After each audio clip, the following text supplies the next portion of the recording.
déclaré là-bas vainqueur. Mais ils acclament la commission électorale indépendante. À ce niveau, il n'y a pas de. C'est quand ils perdent, il y a un problème. Il faudrait qu'il y ait une cohérence. Tous ceux qui critiquent la commission électorale indépendante, pendant les élections présidentielles, il y a des acteurs majeurs, comme sur la scène politique ivoirienne. Il y a d'autres qui ont critiqué la commission électorale indépendante. Mais quand ces acteurs ont été élus comme des ou bien maires dans les circonscriptions électorales, ils n'ont pas bavardé. Vous voyez? C'est-à-dire, il faut qu'on ait au minimum, un minimum de cohérence. Donc vous voulez dire qu'en gros, les gens sont habitués à deux paroles. Même la caution. Les 50 millions. Oui, même la caution. C'est exorbitant. Avant même que le président, son excellence, mon président, M. Alassane Dramane Ouattara, soit au pouvoir, il veut dire, la caution est par ce niveau. Et dans une interview, il me rappelle que lui-même il a dit, dans son intervention, il a dit que pour le président de la République, ça va permettre n'importe qui. Donc la caution sera à un niveau très élevé. Ça crée un blocage des jeunes. Ça crée un blocage. Regarde le candidat des jeunes. Aucun jeune n'est représenté au niveau de. Même dans la localité. Même dans la localité, aucun jeune. Mais comment est-ce que les jeunes vont avoir cette envie-là d'aller voter? C'est un problème. Voilà. Ils se reconnaissent en un candidat. Le candidat est regardé. Bon, là, il s'est dit que comme mon candidat n'est pas considéré comme un candidat. Quel intérêt pour moi?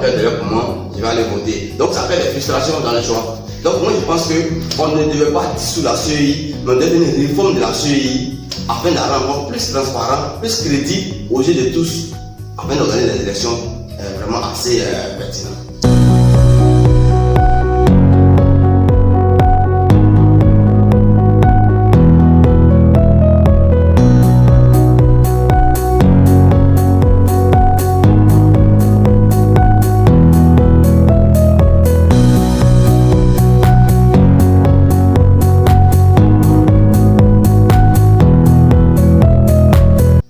Bonjour à tous, bienvenue à notre émission Le Rendez-vous des Champions.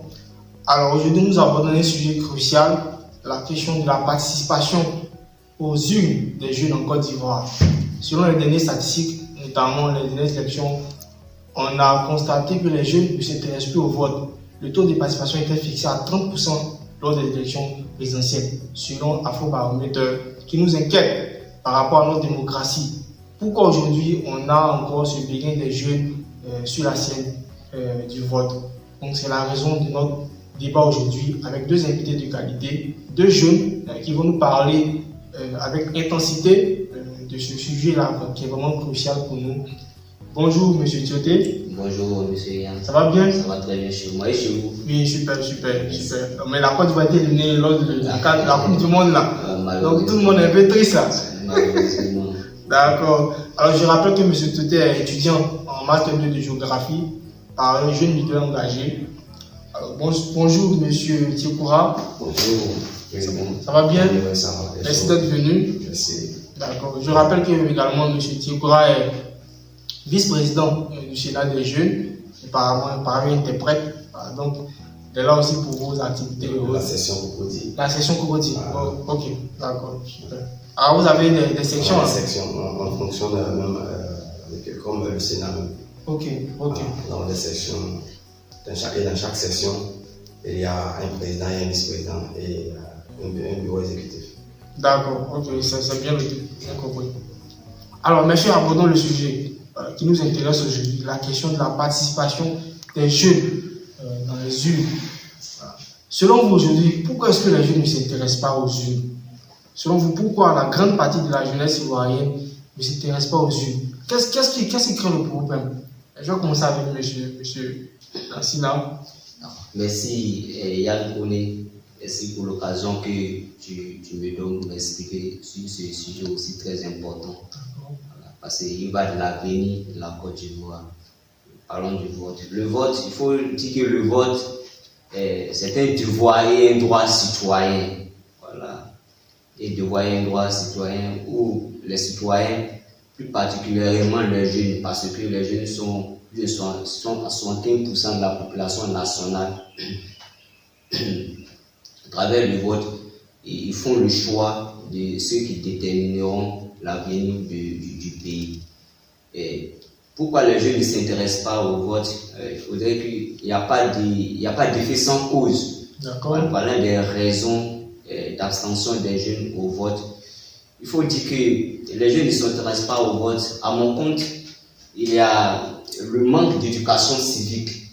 Le manque d'éducation civique, c'est-à-dire les jeunes, ils n'ont pas une notion, comment on dirait, sur l'importance du vote.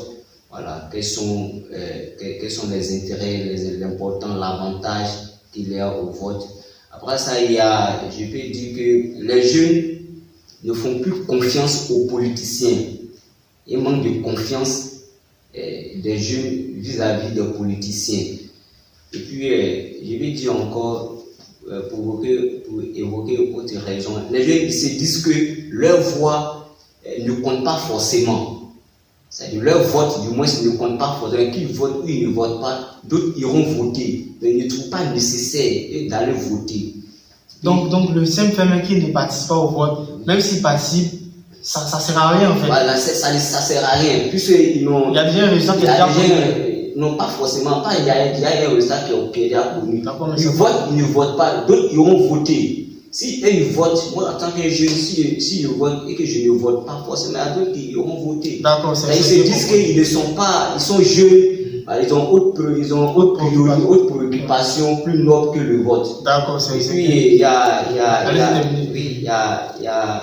comment dire, il y a le chômage aussi. Le chômage, les raisons économiques, ils se disent quoi, au lieu d'aller voter, peut-être il y a un job où il doit aller me chercher à Djamé, mais il préfère aller passer sa journée là-bas que d'aller consacrer tout ce temps-là pour voter. Et puis il y a un aspect qui est très très important aussi, le fait que la Côte d'Ivoire a connu des crises pendant les élections, parce que les crises qu'on a connues, notamment la crise de 2002, c'est à la suite d'une élection. Donc, ils ont ce mauvais souvenir-là toujours. Ils se disent que, bon, on va après, bon, tu vois, ça sera la débandade, ça sert à quoi d'aller poser un. Donc, ils ont encore ce traumatisme-là. Ils ont encore, pourquoi on va minimiser, ils ont encore ce traumatisme. Voilà, voici les raisons qui ont été évoquées à ce niveau. D'accord. Alors, monsieur Baba Bitikoura, voici un peu les enjeux qu'il a donnés par rapport au désintérêt des jeunes sur la scène politique, notamment dans le vote. Est-ce que vous aussi vous partagez ce concept-là? Oui, d'abord je tiens à vous remercier, le président Yann Kodé.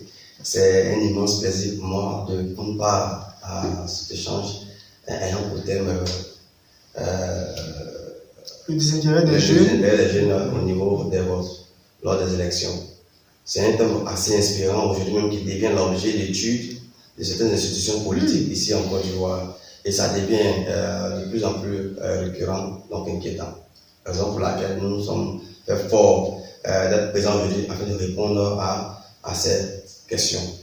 Je remercie mon collaborateur tout à l'heure par rapport à ce qu'il vient de dire. Je me reconnais dans plusieurs points, mais néanmoins, je vais quand même apporter ma pierre à l'édifice sur cette question-là. D'abord, il faut retenir qu'il y a un manque de confiance. Il y a même un manque de confiance envers, on appelle les acteurs politiques en Côte d'Ivoire. Je m'explique.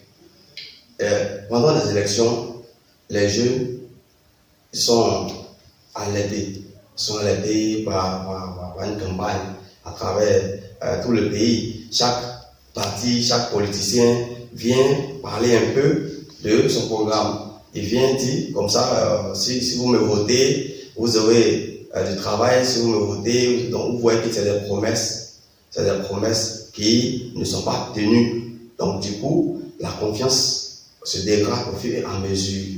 Et nous connaissons tous l'historique des élections en Côte d'Ivoire. Comment est-ce que les responsables politiques vendent de l'illusion en fait à la jeunesse. Donc, arrivé à ce moment, la jeunesse est carrément découragée et cette confiance-là ne les amène plus à aller voter, à aller faire leur choix. Même au niveau même, il y a plusieurs raisons, dans cet élément-là. Même le sentiment de leur voix. Parfois, ils pensent que leur voix ne compte pas.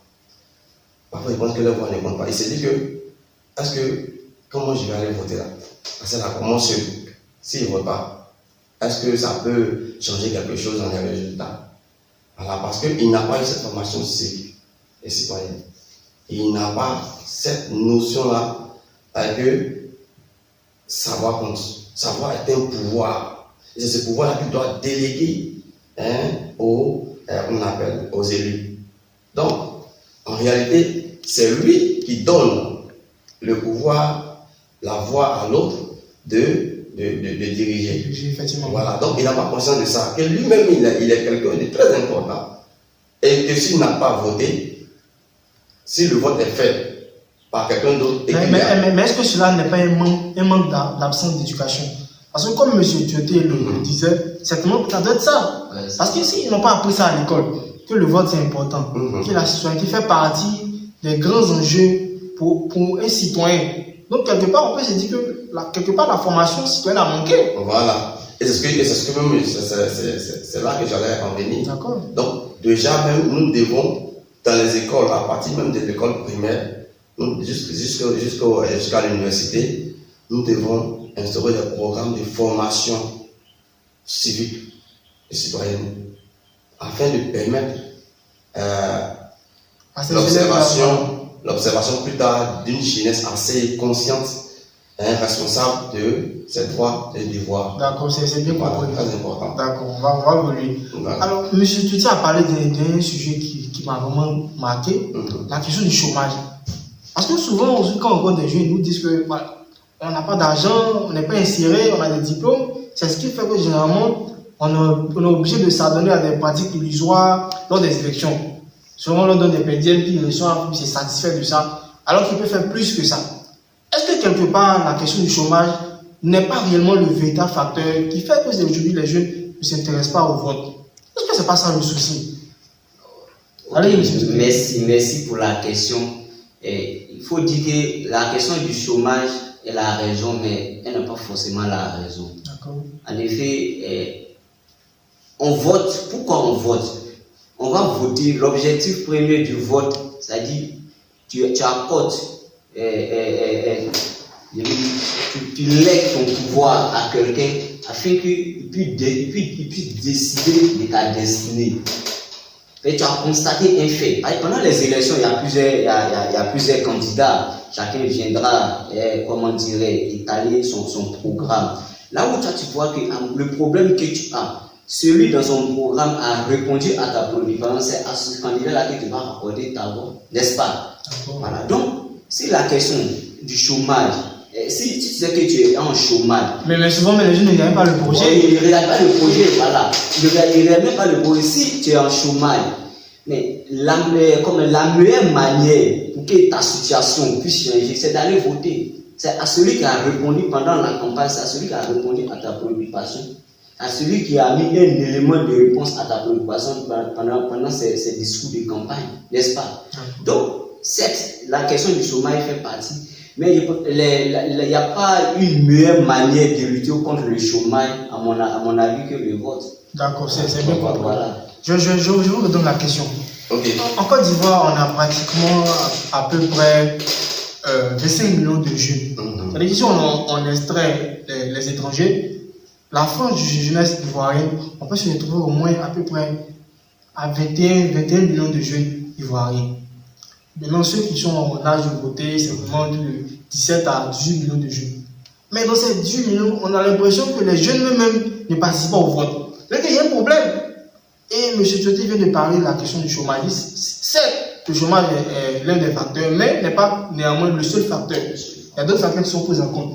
Est-ce que vous aussi, vous partagez cet avis-là?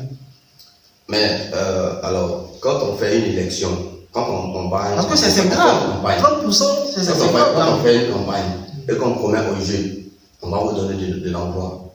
On va vous permettre de vous insérer dans nos institutions, dans nos ministères et autres. Et que ces promesses ne sont pas tenues. Alors les gens vont accorder une priorité aux facteurs économiques. Donc du coup, moi je ne me vois plus, parce que la promesse n'a pas été tenue hier, donc moi je ne me vois plus en train d'aller voter pour ne rien avoir demain. Donc je vais aller vendre mon djougou, je vais aller chercher mon gagne-pain à Djamé, un peu où là où je peux quand même nourrir ma famille, ma femme et mes enfants. Voilà, cette histoire de là, je ne suis plus dedans. Donc parfois, avec colère, certains jeunes prennent ce genre de décisions parce qu'ils n'ont pas, ils ont été trahis. Donc c'est aux policiers de respecter leur engagement pour une responsabilité croissante. Très important, permettre aux jeunes d'avoir confiance dans les différentes institutions. C'est très important. Vous avez parlé des institutions, c'est là que j'allais en venir, les institutions et les politiciens. Est-ce que pour une fois, on peut se dire qu'aujourd'hui en Côte d'Ivoire, les institutions sont le réel problème? Les jeunes n'ont plus confiance aux institutions, notamment la CEI qui a été dissoute. Est-ce que ce n'était pas ça aussi le souci? Parce que souvent on disait non, que la CEI était contrôlée par le parti au pouvoir, que la CEI, il y avait une main noire en bas. Enfin bref, c'est quoi le problème? Qu'est-ce qui se passe avec les institutions, M. Dioté? D'accord, merci. Avant de répondre à ta question, je vais revenir un peu sur un élément de réponse de mon co-débatteur. À mon avis, aucun politicien n'a promis à un jeune si vous votez pour moi, je vais vous insérer dans mon ministère. Voilà. Je ne pense pas. Voilà. À moins que tu m'as mis la preuve. Quand on fait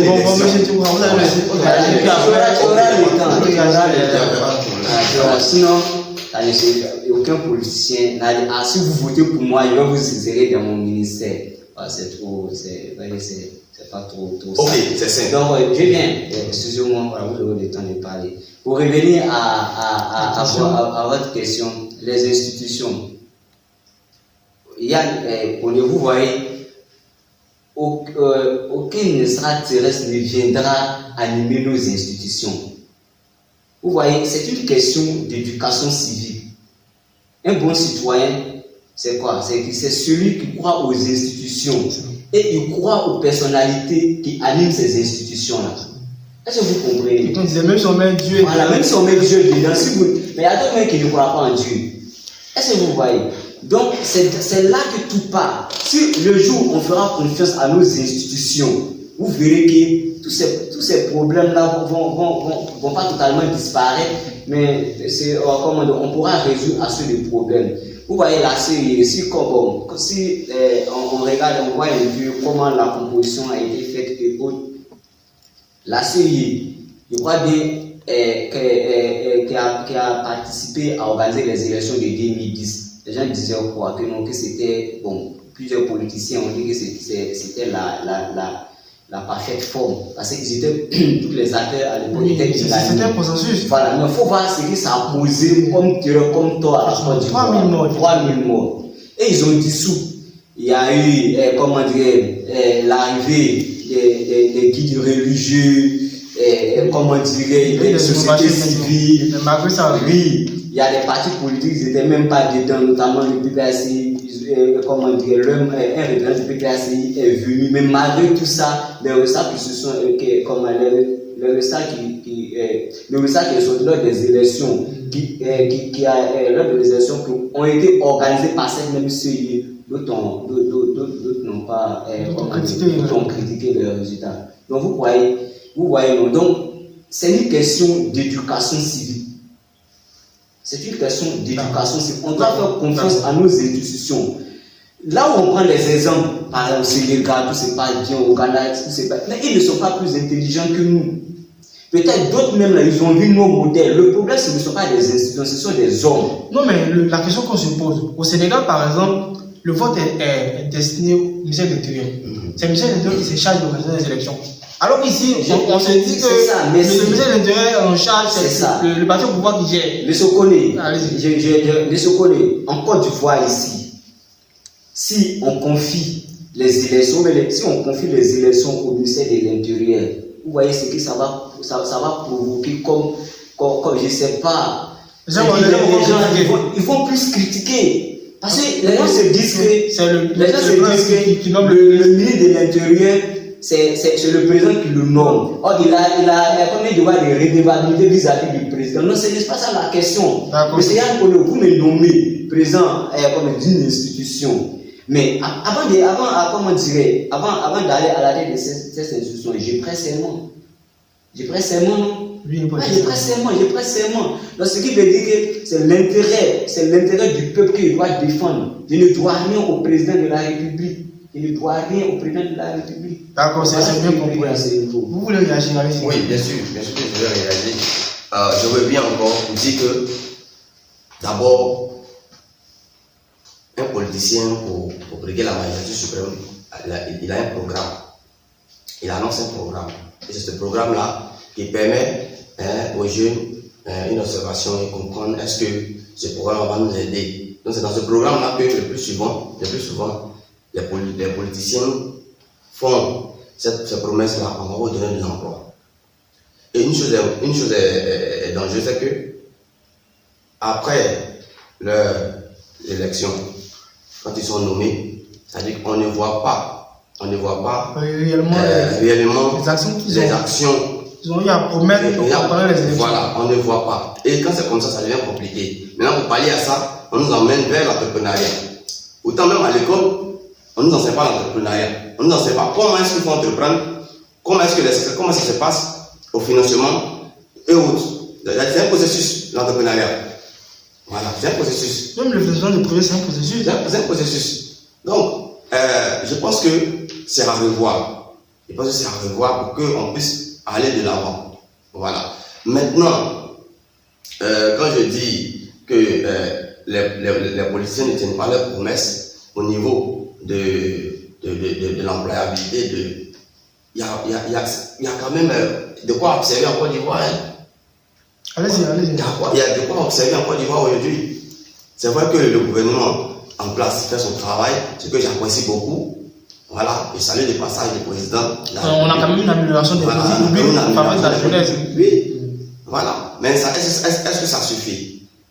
Il faut aller plus loin. Est-ce que le président peut qu'on avait réussi à donner l'emploi à tout le monde? Parce qu'il y a une décentralisation. Il y a des villes, il y a des dirigeants des villes qui ont fait des promesses. Il faudrait que chacun respecte son programme de part et d'autre pour renforcer ce lien-là, pour permettre à la jeunesse d'avoir encore davantage confiance en leurs différentes institutions. Vous voyez, parce que je vais continuer. Parce que si les politiques publiques en fait, la jeunesse sont plus améliorées, que les jeunes se sont plus pris en compte dans la réalité, alors que plus les jeunes vont s'intéresser au vote. Voilà. Parce qu'on se rend compte que plus le chômage diminue, voilà, ça permet aux jeunes de pouvoir participer. Regardez un peu le programme d'emploi jeune. Aujourd'hui, là, tous les jeunes qui ont eu de l'emploi grâce à l'emploi jeune, et vous assure qu'ils ont eu une confiance en eux-mêmes. Ils ont des programmes de stage, des programmes d'emploi, de formation et autres. Ces jeunes aujourd'hui, là, vous voyez, ils sont devenus des modèles pour leurs parents. Est-ce que ce n'est pas encouragé? Bien sûr. Donc, je pense que quand on vient d'abord, il faut préciser, quand on parle d'élection, ne parlons pas seulement de l'élection du président de la République. Oui, parce que les élections sont extrapolées. Effectivement. Voilà, dans tous les points du pays. Voilà, donc que chacun prend ses responsabilités à mettre en place des politiques qui vont permettre à la jeunesse, soit, s'il veut que les jeunes entreprennent, et ces jeunes-là puissent avoir des financements, parce que dans chaque région, il y a des opportunités. Mais aujourd'hui, on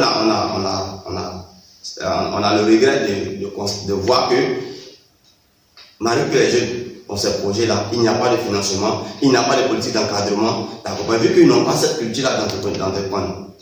Donc quand c'est comme ça, c'est un peu critique. Maintenant, il va encore plus loin. Pourquoi les jeunes n'ont pas confiance en nos institutions, malgré les efforts de l'État?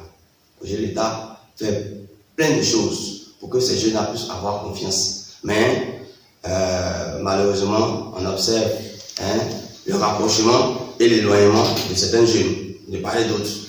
Voilà. Toujours dit qu'il faut être unanime et puis il faut être véridique.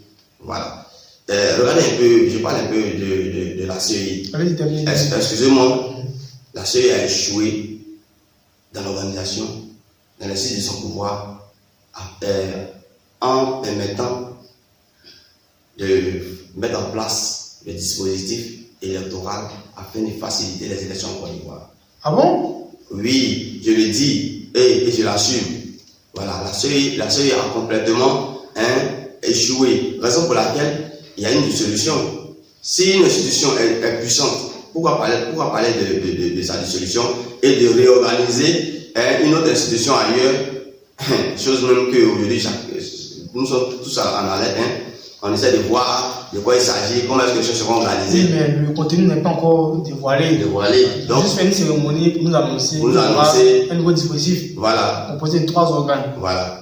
Donc, au niveau de la CEI, par exemple, je ne vais pas rentrer dans certains détails, mais moi, franchement dit, je ne suis pas content et j'étais un peu crispé, un peu dans mon coin parce que il y avait des choses là-bas qui n'étaient pas. Ok. Monsieur Tchesi, vous voulez réagir? Oui. Mais ça se voit que vous avez réagi. Allez, c'est ça le débat. C'est ça le débat.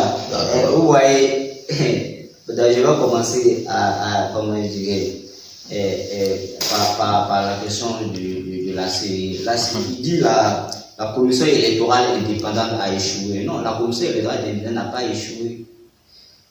C'est pas parce que la commission électorale indépendante a été dissoute qu'elle a échoué. Vous voyez, nous sommes, comment dirait, dans ce qu'on appelle perpétuel d'amélioration. L'être même, c'est comme ça. Souvent, tu fais comme un bilan, tu vois ce qui n'a pas marché et tu essaies de s'améliorer. Bon, est-ce que c'est parce que tu as décidé de prendre de nouvelles décisions que, comment dirais, le modèle ou bien n'est pas dit ce que tu représentais hier n'avait pas d'importance. Donc si on transpose ça au niveau de la CEI, vous voyez qu'il y a une cohérence. La CEI a bien réussi. Pour qu'ils me disent, peut-être lui il est dans le secret des dieux. Il n'y a pas de bémol à ce niveau. Là où si tu dis les éléments de réponse, mais les raisons qui te font dire que non, réellement, que la CEI a échoué à sa mission qui était d'organiser des élections. Mais si la CEI a échoué, non, je viens ailleurs, pendant les élections de députation, les élections au niveau du conseil régional, des maires, mais ceux qui sont, déclarés là-bas vainqueurs, mais ils acclament la CEI. Ils acclament la commission électorale indépendante. À ce niveau, c'est quand ils perdent, il y a un problème. Il faudrait qu'il y ait une cohérence.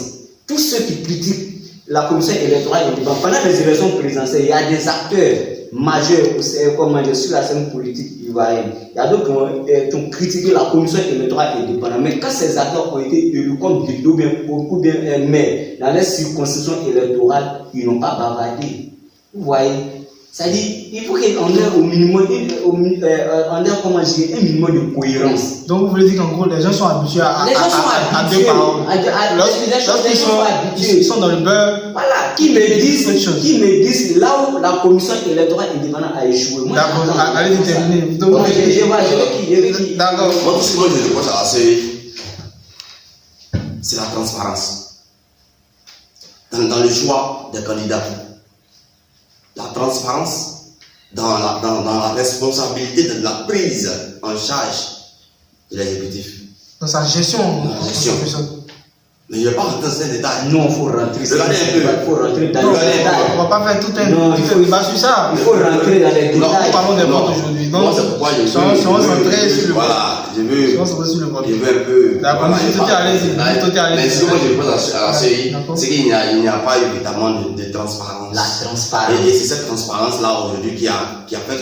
Même les partis même se sont retirés parce qu'il n'y a pas eu de critères en avance pour décider le choix des candidats. La question qu'on se pose, comment est-ce qu'un arbitre peut en être un joueur? Voilà. Les partis politiques qui sont censés aller au vote sont en même temps dans la CEI. Il y a un problème. Ça crée un problème de transparence. Il y a un problème. D'accord, c'est un peu comme Merci Yann. Vous voyez, comment je dirais, comme je l'ai dit tantôt, c'est les hommes, nous sommes en Côte d'Ivoire, nous sommes des Ivoiriens. Souvent, nous, nous, en tant qu'Ivoiriens, on s'assoit et dit voilà ce qui est bon pour nous. Et on met un modèle en place en fonction des objectifs qu'on veut atteindre. Et c'est en fonction de ça que la CEI a été composée. Bien sûr. Il y a eu, comment on dirait, l'intégration des partis politiques au sein de la CEI. Du moment où ça fait consensus, c'est normal. Est-ce que vous comprenez? Du moment où ça fait consensus, c'est que c'est normal. Mais là, pour les élections, voilà, le fait que les partis politiques, comment dire, à la CEI, ce n'est pas un problème. Que ce sont les acteurs politiques, mais il y a eu, comment dire, il y a eu un accord. Ils se sont assis. Je veux comprendre. Voilà, ils se sont assis, il y a eu un accord. Ils disent que pour qu'on puisse faire confiance à la CEI, il faudrait que chaque parti politique ait un représentant. Là, ce qui se passera là-bas, plus le PPACI, RAID, PDCI a un représentant, ils ne pourront pas piper les dés d'avance. Non, je n'ai pas encore fini. Est-ce que les dés vont pas être pipés d'avance? Donc, au niveau de la transparence, c'est quoi? D'accord, allez-y. On dit que quelque chose est transparent. C'est-à-dire, moi, je prends un résultat transparent, c'est un résultat qui est consensuel, qui ne porte pas depuis la révision de la liste électorale jusqu'au résultat définitif. Oui. Ça sent la CEI, elle a bien mené sa mission, elle a bien joué son rôle. Ce que la CEI devrait faire, elle a fait ça. Donc, peut-être il va essayer de parler, au niveau de la révision de la liste électorale et autres. Moi, avant les élections. J'allais en venir. Non, voilà, parce que je sais que tu allais en venir. Voilà, vous voulez en venir, donc c'est pourquoi je suis sur ça. Avant les élections, la CEI a mené des communiqués. Et on ne pourra, on ne pourra pas organiser la réunion de la liste électorale à la date prévue. Pour ce fait, on va anticiper. Ceux qui n'ont pas encore 18 ans et qui auront 18 ans pendant l'année, de facto qui s'inscrivent sur la liste. Ça, c'était une innovation. Voilà. Mais cela a été fait. Mais où ça dit, qu'est-ce qui entache la crédibilité ou bien la crédibilité de la CEI? D'accord, c'est bien compris. Avec tous les efforts qu'on fait. D'abord, le choix des candidats, pour moi, est biaisé. De manière arbitraire. Comment ça? Je prends par exemple un candidat tel qu'Assani Timoko. Oui.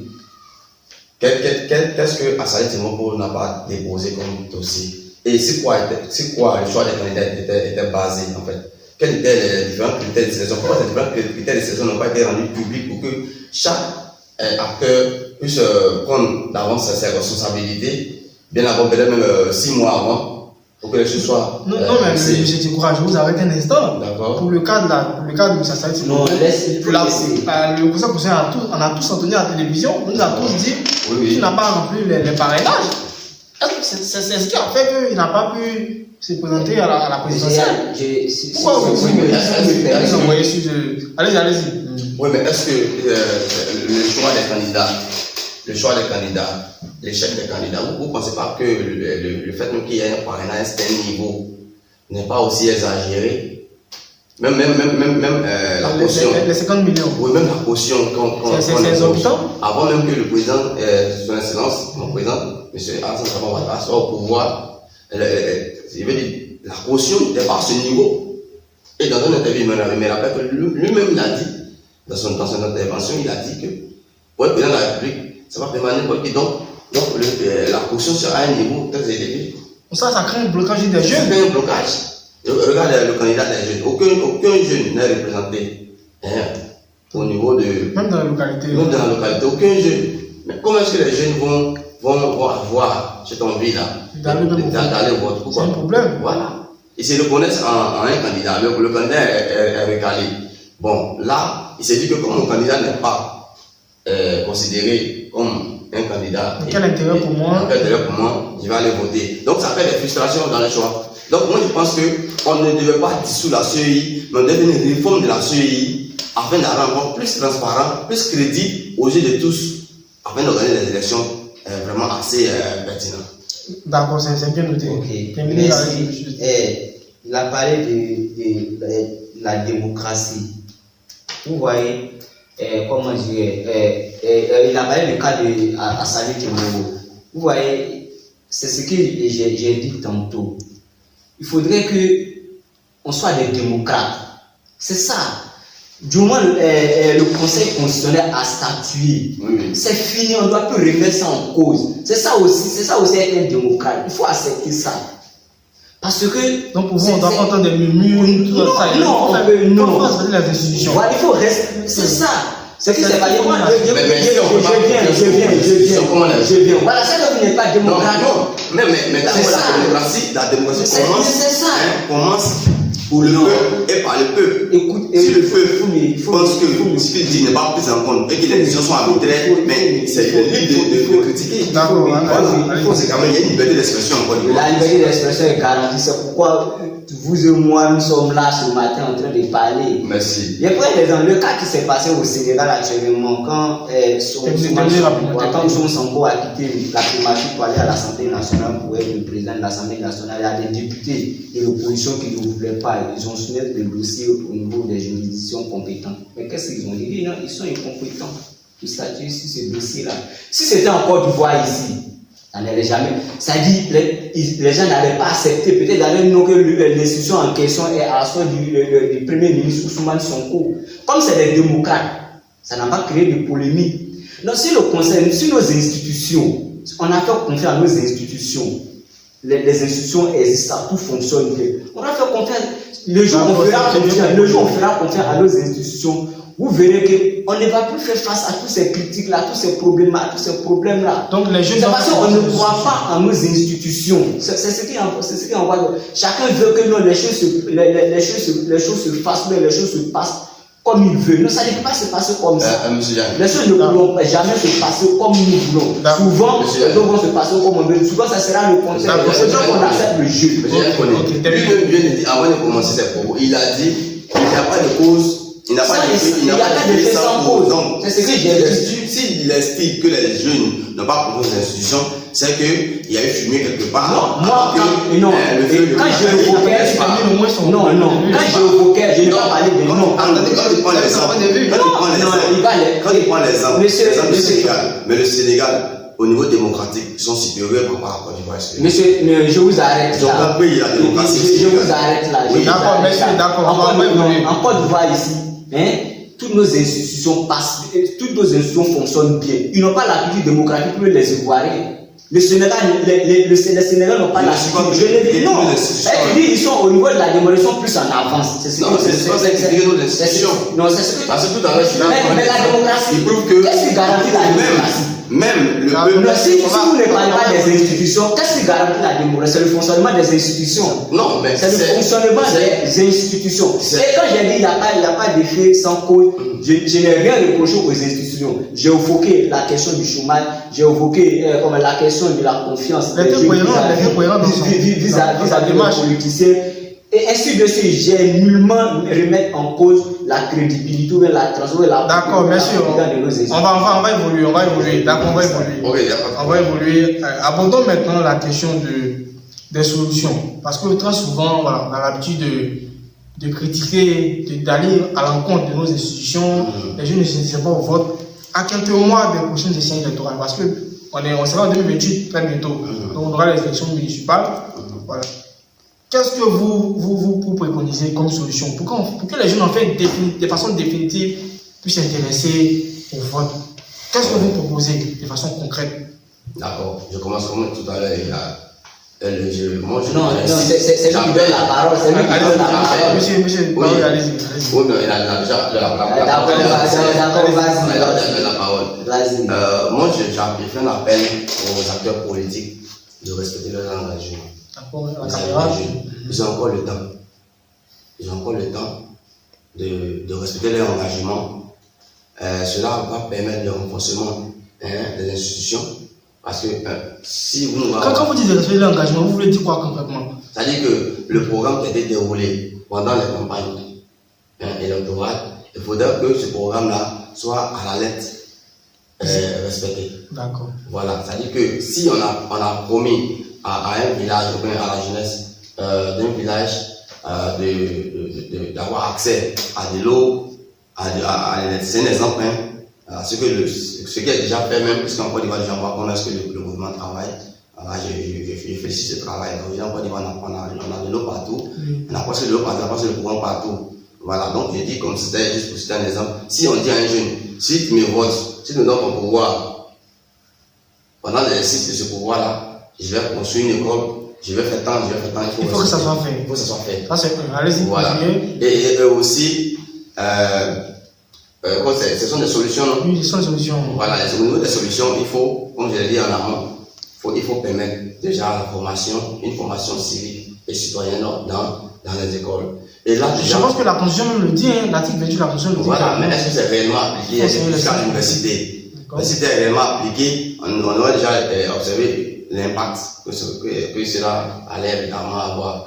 Et je salue le Sénat des jeunes de Côte d'Ivoire qui est aujourd'hui à sa deuxième édition de la formation des jeunes sur les institutions de Côte d'Ivoire. Voici un exemple à suivre. Il faut former les jeunes, il faut aller vers les jeunes, il faut faire comprendre aux jeunes, parce que tout est éducation. Tu vois aujourd'hui qu'il y a la guerre en Afrique, les barbaries, le mot de l'Afrique, c'est l'éducation. Voilà. Donc, il faut encourager ces initiatives aujourd'hui du Sénat des jeunes afin de permettre une jeunesse responsable, une jeunesse engagée, une jeunesse capable de prendre sa décision d'aller voter tout en refusant même de prendre le pain de quelqu'un. D'accord. Voilà. Donc il faut même plus l'accès sur l'éducation. Voilà, ça va permettre aux jeunes de pouvoir s'intéresser le plus souvent aux unes. Exactement. Et vu que, je n'ai pas encore terminé, vu qu'il y a des tensions à chaque fois au niveau des élections, il faudrait que les acteurs politiques soient aussi des hommes responsables. Parce que la politique, c'est pas la guerre. D'accord. La politique, c'est pas la guerre. La politique, c'est un jeu. La politique, c'est un jeu. C'est pendant même la période électorale qu'on devait observer une fête, une ambiance. Mais aujourd'hui, quand on parle d'élections, chacun rentre en brousse. Ça se passe au Ghana, dans les élections, tout est calme. Voilà, chacun rentre en brousse. Pourquoi prendre les armes pendant les élections? Pourquoi intimider la population? Pourquoi effrayer la population? Il faut arrêter cela. Donc, j'invite les acteurs politiques, les futurs candidats, à être responsables. Parce que c'est la paix. Le premier président de la République de Côte d'Ivoire, son excellence, le feu Félix Houphouët-Boigny, il a dit comme ça qu'on ne peut pas développer un pays sans la paix. Il faut le dialogue. Il faut aller au dialogue toujours. Voilà. Et je viens aussi par rapport au manque de représentants des jeunes, il faut permettre aux jeunes, il faut encourager l'initiative du jeune là. D'accord. J'ai oublié son nom. Le président des jeunes, Jean-François Kouassi, qui est à saluer, qui est à féliciter pour ces initiatives. Il faudrait que ces gens de personnes puissent être des candidats officiels aux élections à la présidence. C'est très important. On va vérifier quelque chose ensemble. Il faut donner du pouvoir aux jeunes. Il faut permettre aux jeunes de s'exprimer librement dans les institutions. Il faut insérer davantage les jeunes dans la prise de décision, dans les organes de décision. C'est très important. On va vérifier quelque chose. Il faut permettre qu'il faut instaurer le quota de 30%. Voilà. Dans les instances de gouvernance, voilà. Ça permet aux jeunes de pouvoir participer aussi. Exactement. Faire confiance aux jeunes. Et je félicite le Sénat même de Côte d'Ivoire qui, à travers son soutien, de part et d'autre, le Sénat des jeunes de Côte d'Ivoire, partout où le Sénat se trouve, le Sénat des jeunes est représenté. C'est à féliciter. Vous voyez déjà que nous sommes fiers de porter notre apparat. Nous sommes fiers de représenter dignement, de discuter des questions relatives à la jeunesse ivoirienne, de faire des propositions. Bientôt, le Sénat des jeunes.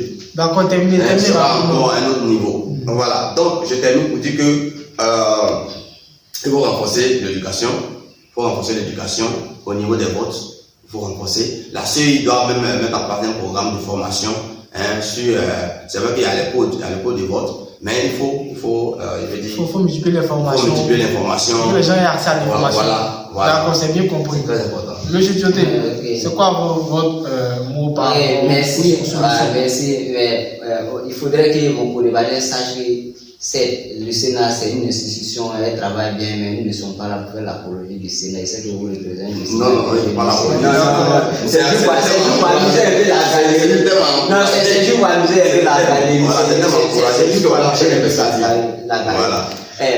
Voilà. Parlant de solutions, Yann, vous voyez, on dit que chaque gouvernement est à l'image de son peuple. Et inversement, chaque peuple aussi est à l'image de son gouvernant. Il a évoqué quelque chose, le fait de dire que les politiciens doivent être responsables Nous les jeunes aussi, nous devons être responsables. D'accord. Si vous voyez qu'à la veille des élections, les politiciens manipulent les jeunes, c'est pas qu'ils savent ce qui c'est que comment dire, ces jeunes-là. Si on était conscient, si on était responsable, si on s'était donné une de conduire que nous, on ne peut pas nous manipuler pour des miettes là, ils ne viendraient pas vers nous. Est-ce que vous voyez? Donc on doit être responsable. Si nous sommes responsables, vous voyez que tout va. Mais cela passe par l'éducation, comme il a dit. Voilà, cela passe par l'éducation. Voilà. Il faut recommander une éducation civique et citoyenne. Et il faut créer un cadre d'échange entre les acteurs, entre les responsables politiques et les jeunes, voilà, pour restaurer la confiance. Pour restaurer un cadre d'échange, pour restaurer l'éducation. En fait, tout part de l'éducation. Parce que c'est ça, hein, un peu bien éduqué, c'est fini. Si l'éducation est là, le reste là, ça vient naturellement. Tout ce qu'on constate, les actes qu'on constate à la veille des élections, mais si on cherche l'origine, mais c'est manque d'éducation. Mais sinon, rien n'explique cela. Même le fait que non, ça se passait, il n'y a pas d'argent, on pouvait consacrer notre temps à autre chef. Moi, j'ai évoqué ces raisons-là, mais ça ne justifie en rien. Ça ne justifie en rien. Consacrer ne serait-ce qu'une seule journée pour aller confier ta destinée à quelqu'un. Mais c'est ton destin si tu confies à quelqu'un. Ta sécurité sera entre ses mains. Tout sera entre ses mains. Donc, consacrer une seule journée pour aller choisir, comment dire, ce candidat-là. Mais ce n'est rien. Ce n'est rien. Donc, tout part de l'éducation. On doit mieux, la jeunesse doit être mieux éduquée. Si l'éducation est faite, à mon sens, c'est fini. D'accord. Monsieur, allez-y, rapidement. C'est un peu ce qu'il a dit, parce qu'il est revenu sur un point que j'avais détaillé, très important. Il y a un concept chinois qui dit, pour tuer un pays, pour tuer la population d'un pays, tu n'as pas obligé de prendre les armes. Ok? Je pense au système éducatif. Pour de l'éducation. Et pendant 20 ans, tu vas observer des abrutis dirigés par des voleurs. Voilà. Et là, qui sera donc le responsable? Qui sera donc le responsable? Donc, que les acteurs politiques évitent de corrompre la jeunesse, parce que la jeunesse, ils savent que la jeunesse n'a pas eu d'emploi. Ils savent que la jeunesse n'a pas eu ce qu'elle voulait, elle a toujours faim. Donc, il faut lui donner une boîte de sardines pour lui arracher sa voix. Je dis non à cela. Évitons ce genre d'actes.